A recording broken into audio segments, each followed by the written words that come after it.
Hello, world. This is episode 2, season 1, and action.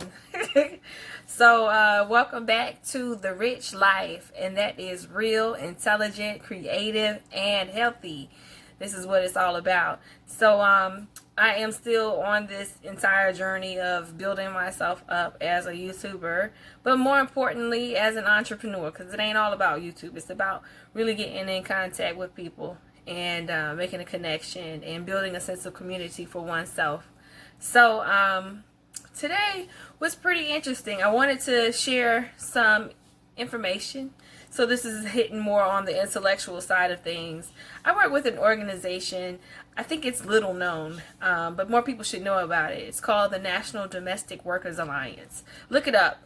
The address is www.domesticworkers.org. That's www.domesticworkers.org. And what this entire program, this alliance, does is it unites individuals that work in domestic settings, whether it's outside of the home or inside the home. So that's everything from housekeepers on down and up to caretakers, nannies, etc.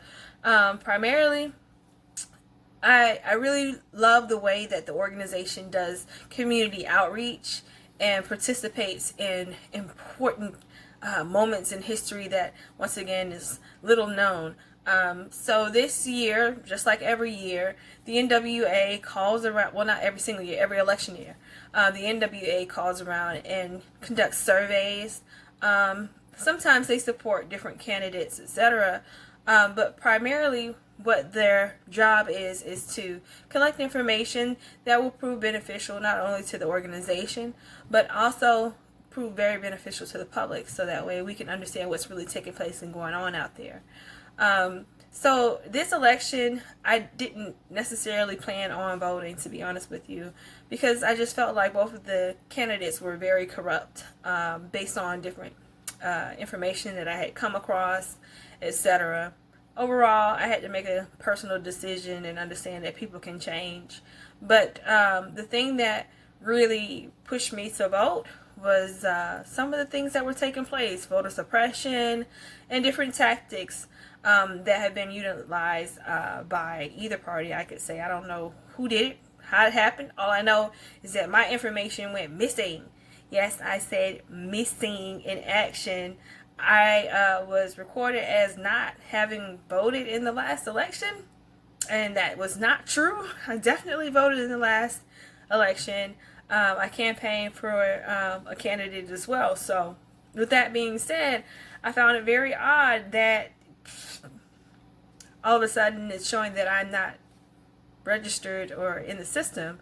I ended up having to provide they didn't tell me to provide my voter's ID number, but I did have that information on hand, as well as the actual printout from the year and the month and the day that I actually had updated that information. So it was like really weird stuff going on, just as what I had been reported by a lot of the calls or the screenings that took place. I don't know if that's how you say it, but I don't know.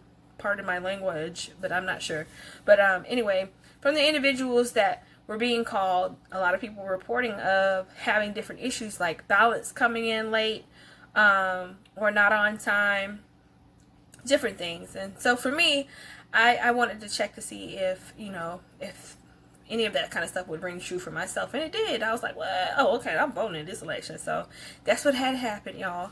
I decided to vote this election. With that being said, I'm going to move it on. What did I want to say?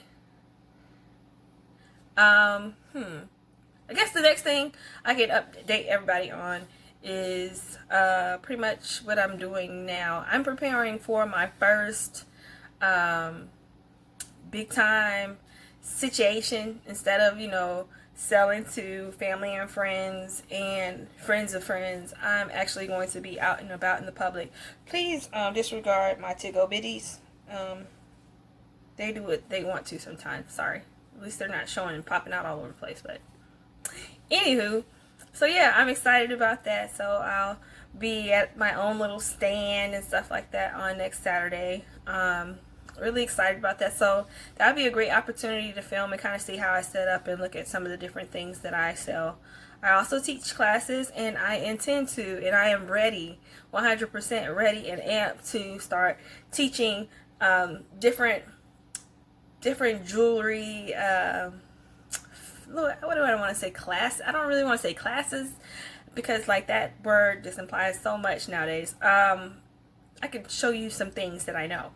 I'll show you how to do some creative, cool stuff with jewelry, and how to let your mind and your hands go, you know, because really it's all about artists learning how to tap into their niche, or what their soul wants to express. So that's going to be the focus. I just want to help people to tap into their creative side through jewelry, but not just jewelry, because also I do some work with clay. I also have been exploring my own creative side with making baskets.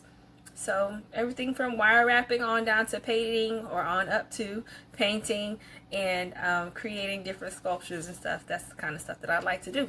So anyway, if you like what you're hearing, please don't forget to like and subscribe to my little video channel and stuff. Help a girl out. I am just getting into this whole creative videos things and stuff, and I'm really happy about the progress with that. I was like, oh, I got a little intro and outro, girl. Like, what's that? So I have that going on now, and I'll continue to get better as time goes on. But for the meantime, in the most part, you know, it is what it is, and I'm really excited. If I can do it, you can do it too. All you have to do is one special thing. Remember that you're supposed to do what you can, when you can, while you can, how you can. Do what you can, when you can, how you can, while you can. That's my mantra. Okay, talk to you later. See you on another day. Peace, people.